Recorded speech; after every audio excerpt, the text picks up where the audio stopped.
Indianapolis, but some politics were involved. They drafted a couple linebackers in the first round, and he said it was a great experience, but you got to have respect for the players in the CFL. Well, understood that he did fare well down there in Indianapolis, but he seems happy to be back in BC. And playing tonight against Montreal. Pitch to Pringle. And there's a first down.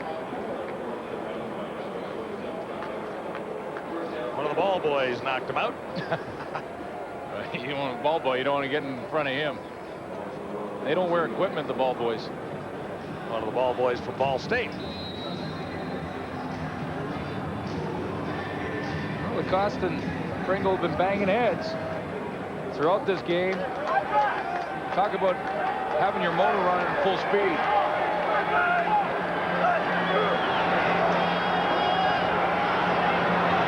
Pringle. And he couldn't quite escape. Lacoste was over helping out. Lacoste said to me that he got into Indianapolis. Didn't work, but he's happy to be back.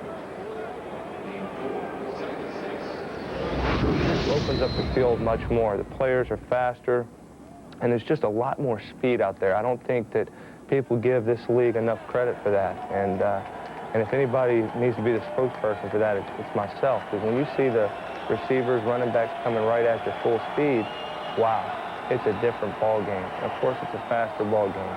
Picked up with the 3 downs against the 4 downs, and you've got to be in much better shape. I think those guys are, they're much bigger as far as the offensive linemen, but I think our guys are in much better shape, and you have to be an excellent athlete to play up here. Paul Lacoste back playing for the Lions for the first time this season. Yeah, he said in his first practice in Indianapolis, he dropped about 16 yards into pass coverage. The coach comes over and says, hey, slow down, buddy. The field is not that big. In the NFL, you don't have to go that fast. He said the game is very fast in the Canadian Football League. Has a lot of respect for the players here. Interesting call here. Second down, a yard to go. Or third down, I should say. And Pringle comes up with a first down. Remember back when Pringle got angry when he was held on 2nd and a yard and a half? Now it's 3rd and a yard, and he knows, Charlie Tapp knows how angry Pringle was. He knows that'll carry over in the next situation they're in. He gets the ball again, and he would not be denied this time. 8 yards for Pringle. He only needed 1. So this Alouette drive continues, and when you've got Pringle in your backfield and your team is going as well as Montreal is, that is not a huge gamble on 3rd down and 1. In BC's end of the field. That's right. Pringle made the catch. He was hit immediately. And Mike Crum, starting his first game at safety for the Lions, was in on the tackle.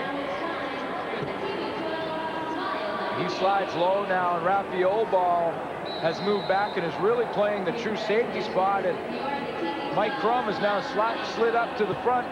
He's playing more of a linebacker kind of position.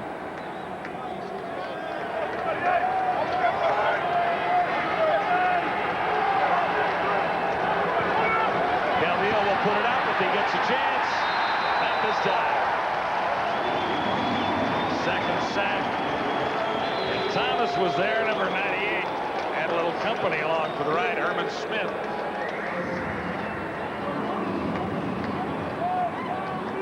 Well, that may be one of the Lions' big plays, and it may turn into that as this game progresses. Everybody was back there, that defensive line. I think Marvin Thomas will get credit. But this makes it an interesting situation. A long field goal attempt, a 50-yarder for Terry Baker. Defensive coordinator Rich Stubler. And he's changed things around defensively for the Lions, and you've noticed a little more spark on defense as well in the last couple of weeks. And he's got this one. Baker nails a long field goal. The Owls score anyway. Time for the Lions to start to roar back. It's 25-11 at BC Place. Swaker Smith, Corey Warren right after football. The stories we'll cover. A little football, of course. Post game from out here. Guess who's coming to the Canadian Open? the Tiger in the Air Canada Championship round 1 today. 4-way tie for top spot at 600. Mike Weir's hanging in 4 under, 2 back. Defending champion. Mike Weir won it last year. Jimmy Cunningham. Good return brewing for Cunningham. And he just about ducked under the final tackler there. 24 on the return. And this will help out. There's an injured Alouette. But Cunningham has really lost a little bit this year, or has been well covered, Glenn. I don't know how you explain it, but he's not averaging much. He really hasn't run as aggressively as he did last year. He's only averaging 4.5 yards in punt returns and just 17.5 on kickoff returns, which is well below his career average. And he's been running a little east-west and not as much north-south as he should be. But that was a pretty good return, and it got a little lift of the team and a little lift in this of the fans from here in BC Place. This is the part of the game, as you see, an injured Montreal Alouette coming off, as well as Winston October. This is part of the game. It's late in the evening for Montreal. I'm not going to do the math, but it's just late in the evening. And they're coming off that big win. Now, can they keep the intensity level up in this fourth quarter as we get close to the fourth quarter? Well, they have the lead and have been impressive so far. A couple of Baker field goals in the second half. Allen has to respond soon. Here's Drummond. Oh! That was right there. Well, Drummond couldn't hang on. I really believe that, you know, somewhere in the stats, when you put an incompletion under the quarterback's name, you should put an asterisk beside it if this happens. And what I'm talking about is Damon Allen cannot throw a better pass.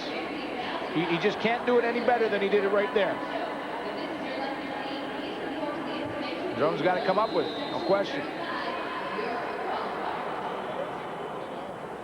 Maybe just add drops to that statistic. Well, yeah, I guess that's maybe the way you do it. You put a D and you put the number of drops.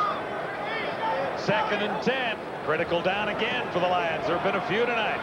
Allen goes to the other side. Blair makes the catch, but he's short of the first down. Well, the ball took too long to get out there, and it's a real long throw. It's a 65-yard throw almost. Well, 20 yards down for 15 yards downfield and 45 to 50 to the outside. Wide side of the field. It was all that was there for Damon Allen.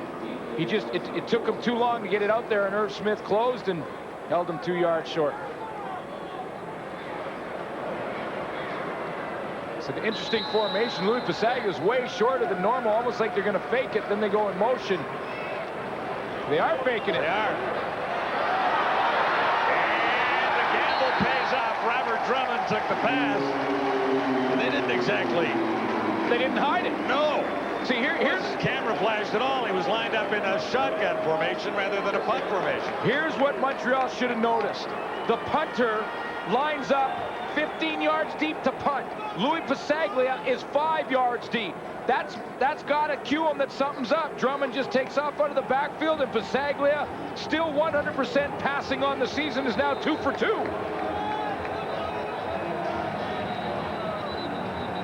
Excuse me, I stand corrected. He missed one to Mike Crum earlier in this game. He's 2 for 3. Yeah, that was on the bad snap. Yeah, that's a bad snap. But that was a design fake that they fooled Montreal, which is surprising.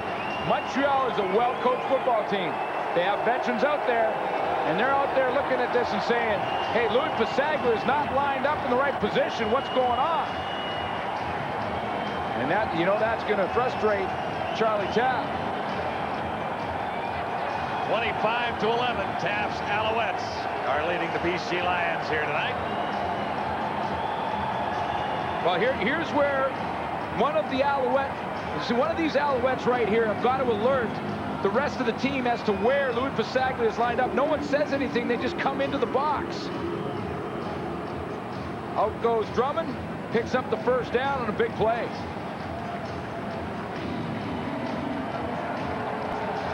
Louis Passagia missed a field goal earlier tonight.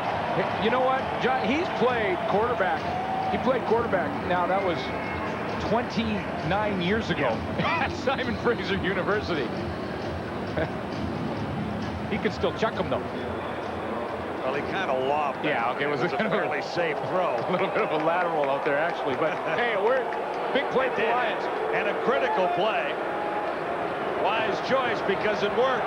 Chuck Levy. Levy is straight on Smith. And he laid him out. Well, this is what they've wanted to see from Chuck Levy since he arrived in the BC Lions organization, because he has a lot of history in the National Football League, spent time with the 49ers. They saw him in training camp and just felt that he has all the abilities. Great stiff arm on Lester Smith right there. Love that. Tough to be a rookie out of Arizona when you've kicked around the NFL for so long, but he's a first-year CFL player. Another first down, and here's Sean Millington. Lions are grinding away. Millington, what a run. Can he make it all the way? Oh, he's down at the 1-yard line, I do believe. What a run by Sean Millington. Was it ever? Was it ever? That's worth a standing ovation. Man, that is worth a standing ovation anytime. Look at this run. Good hole, first of all, from the offensive line. Then he's in the second level, and it's like, you can't stop me. No way. Another straight arm there. And he almost carried one Alouette right into the end zone. That was Baron Miles. But he's down at the 2-yard line. 43 yards for Millington. And the fake punt was huge on this drive. First and goal to go, Lions. At the Alouettes 2. Levy has the touchdown.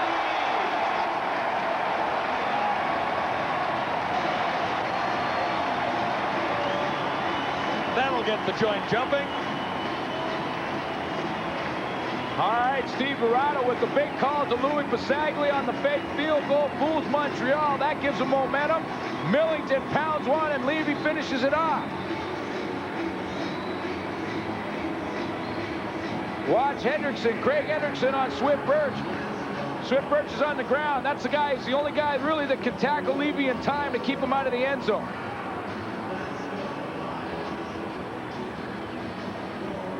Chuck Levy, John, the NFC Championship game back in 1997 against Green Bay, ripped off a 95-yard kickoff return for a touchdown.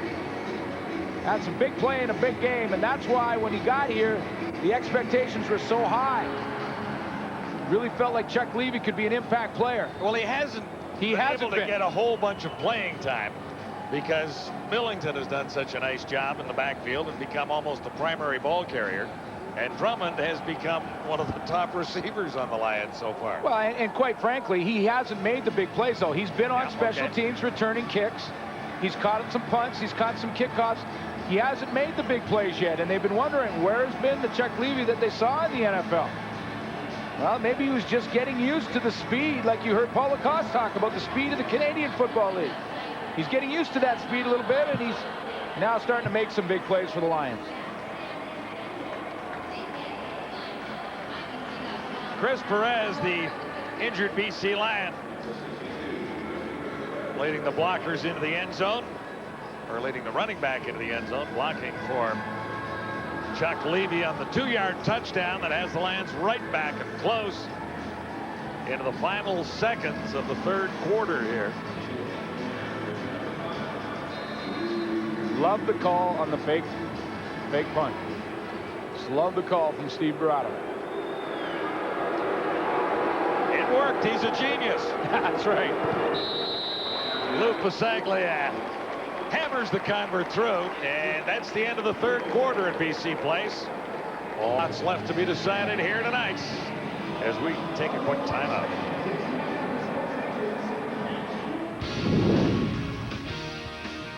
The CFL live on TSN at the quarter. Brought to you by New Arctic Ice, the invigorating new fragrance of the Gillette series. It's beyond refreshing. And so now I guess you could say the two pivotal plays in this game have come off the arm of Louis Pasaglia. The incompletion off the sort of botched punt the first time, and then that led to a Montreal touchdown, and this gets BC right back in the game. Yeah, it does, and I agree with Glenn Suter. I like the psychology behind this fake punt late in the third quarter. I think Steve Verrado sent the right message to his players. Hey, guys, let's play to win.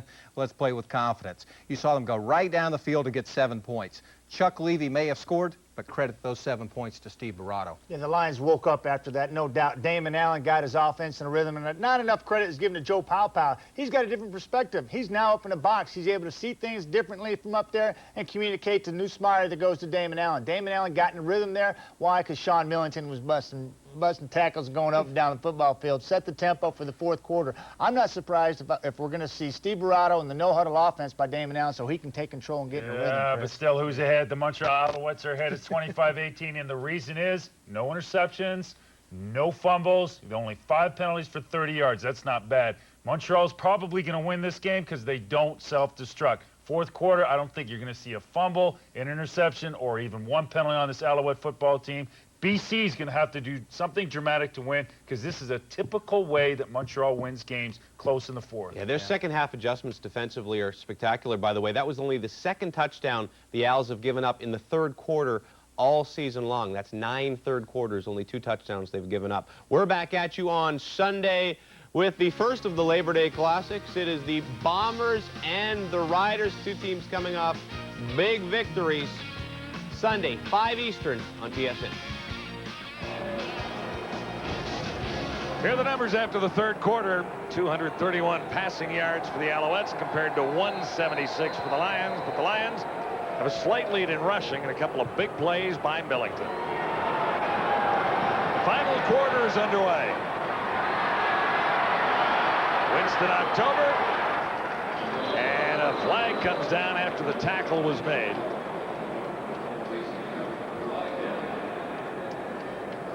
Montreal's had a few more penalties than they're used to in this game.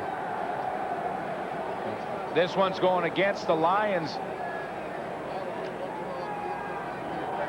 Major foul, face mask, BC number 10, first down. But what an important drive by the BC Lions to get back in this football game, and it all started when, I'm going to call him the veteran, Louis Pasaglia makes the little throw to Robert Drummond on the fake punt. No one in Montreal noticed it. That was the key play. That kept the drive alive on third down. Finished off 73 yards in total, and a big touchdown to get them back in it. Alouettes, after accepting the penalty, first down, but Pringle isn't going anywhere. Thomas was there, number 98. He had a little help from Herman Smith. And Pringle was stopped dead in his tracks. How much gas does the Montreal Alouettes have in their gas tank right now? And that's the question you got to wonder. Yeah, 6-hour flight up to Vancouver yesterday. Long flight. It's late in the evening, Eastern time. Coming off an emotional win versus Calgary. How much gas do they have in their tank? Now on the scoreboard, they had the lead. Calvillo. And Pringle made the catch. There were 6 Lions waiting, and a flag is down in the Alouettes backfield. So holding would likely be the call here. Yeah, and I just look over the field, and I see a lot of Alouettes kind of walking around. I see a lot of Lions jumping around and Holding, waving to the Montreal 68, crowd. that's declined, third down. When you get tired, you start to commit more penalties. That was Brian Chu. Got the holding call. You get tired, your technique drops off. You start to get lazy and grab onto people. Charlie Tapp's got to find a way to get this team back up. Al still lead by a touchdown. Cunningham back at his 20. Well, they almost got to Baker, and Baker goes down, so there'll be a rough play call on the kicker. And more flags at the other end of the field, but Baker is a little slow to get up. Yeah, he got hit hard. Penalty coming up against the Lions, we presume. It's the Owls by 7 in the fourth quarter of CFL Live from BC. Swipe your club card at Safeway. And after that last penalty, but it's difficult to tell the happy guy on the sidelines right now. Here's the block punt. You know, Steve Barato was not happy with this. That was Sean Graham. 88 BC. We had no yards, 47 Montreal. Net effect is first down Montreal. The no yards is really irrelevant because of the roughing the kicker. It's an automatic first down for Montreal. Sean Graham with a crucial mistake in this football game. And he heard about it from Steve Braddock. So another life for Calvillo and the Alouettes, and no first down that time. Doc Climbey was the intended receiver, and it was a little low and outside. I'm just talking about Sean Graham's mistake because, you know, with the momentum that the Lions had at that point, to go and rough the kicker and give the Alouettes another first down, it just takes a lot of wind out of your sails.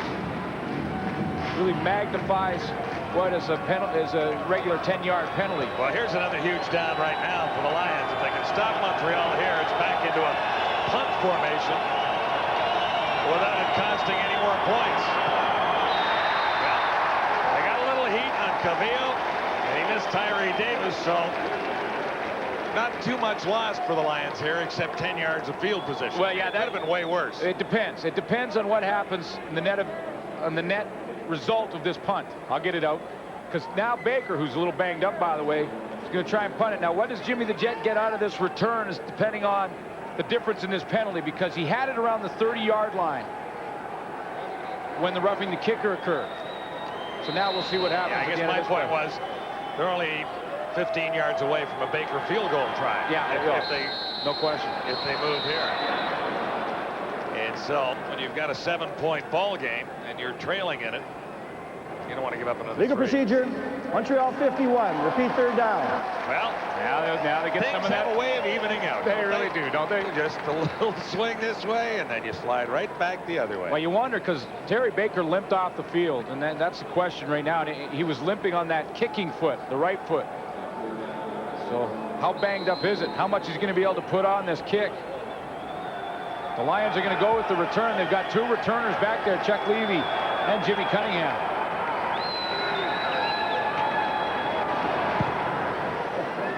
Kind of a knuckler coming down to Cunningham, and he may not get a play on it. Well, he kept it in. Looks for a block. And Cunningham still hasn't cranked a big one tonight. Nothing on the return after a 40-yard Terry Baker punt.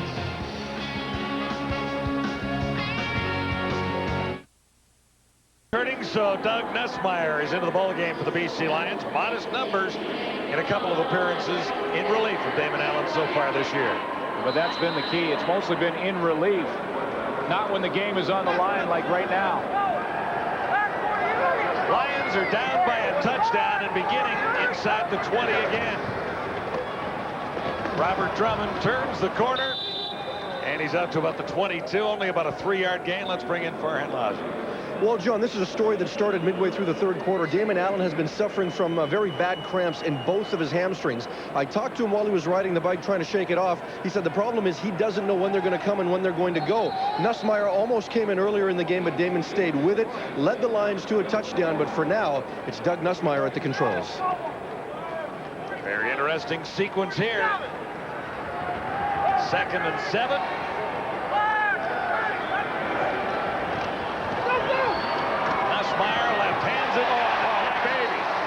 Climbed the ladder and brought it down. Whoa, Action Jackson. Hello. AJ. Yeah, that's climbing the ladder right there. That's climbing up the ladder and coming down with a football.